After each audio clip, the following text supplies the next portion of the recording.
nunca ninguém me chamou de neguinha do Cafundó.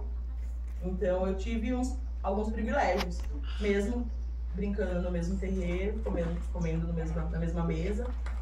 A gente que tem a pele mais clara tem alguns privilégios. E aí a formação desse grupo, Turivimba, foi pra gente mergulhar na nossa história, viver tudo aquilo de novo, entender essas dores e a partir daí começar a dar um novo significado para tudo isso, né? Porque hoje a gente sabe, seu Joaquim Congo e Dona Ricarda, que são os mais velhos que vieram sequestrados para cá, eles vieram do norte de Angola, né? Vieram do rei Novo Imbundo. Então por isso que o rei veio para cá, teve um estudo para a gente descobrir de onde eles vieram. Então, só ensinaram pra gente a parte da escravidão, nunca ninguém falou que a gente era descendente de reis e rainhas.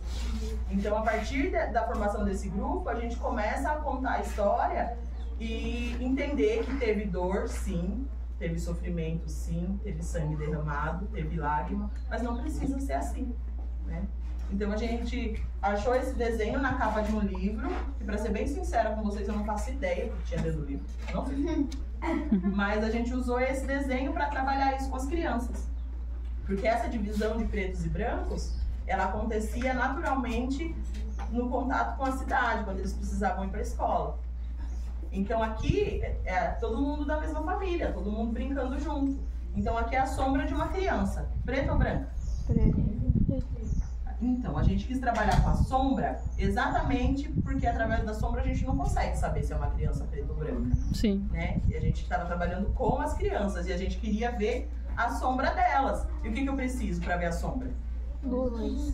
De luz, né? Ó, porque minha sombra não está aparecendo. E a minha sombra só aparece se eu for no sol, se eu for na luz. Então, esse Turivimba foi um chamamento.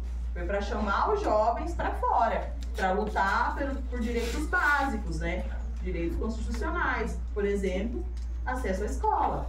Vai falar, mas Cíntia, não podia estudar? Podia, só que ia a pé até a cidade todo dia. Não tinha estrutura? Não tinha estrutura. Quando vocês saem do asfalto, à esquerda tinha uma escola. Foi destruída também.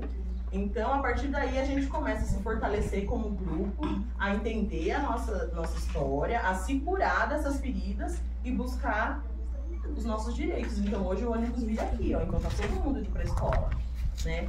Então, esse trabalho é muito importante, né? Porque é importante que vocês, estudantes de Salto de Pirapora, conhecem um pouco mais da história de Salto de Pirapora, da história da nossa cidade, né, da história do povo preto, e o mais importante de tudo isso, contada por nós, contada por quem viveu. E tem muito material, do Caxambu quase não, mas do Cafundó tem muito material disponível até na internet, mas é a visão de uma pessoa que veio de fora, é a visão dele, né? Tem um livro, inclusive, que tem essa capa aqui, chama Cafundó, África no Brasil, daqueles pesquisadores que vieram aqui, finalzinho da década de 60. Pessoal da Unicamp. É um livro bem legal para quem tiver interesse, tem muita cópia lá, mas esse contato é muito importante para a gente. E aí em 2012, depois de muita luta, parte do território volta para a comunidade, inclusive aquela parte do refeitório, aquela parte do eucalipto volta para a gente, essa mata preservada volta para a gente. Então hoje a comunidade tem 218 hectares do seu território de volta. É muito pouco em relação aos 400 alqueires, né? Mas é o que foi possível, porque hoje, ali do lado, por exemplo, tem o Portal, que é um condomínio, tem muita gente morando lá.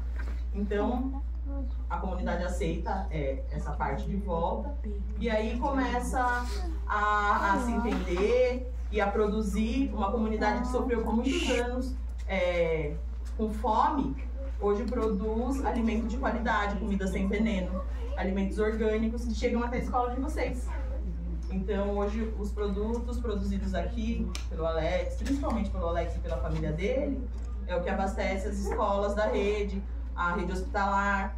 Então, a gente hoje quer se desvincular dessa visão de escassez e de pobreza. Como vocês podem ver, é uma comunidade humilde, né? Mas é uma comunidade muito próspera. E hoje a gente entende que prosperidade não tem a ver só com dinheiro.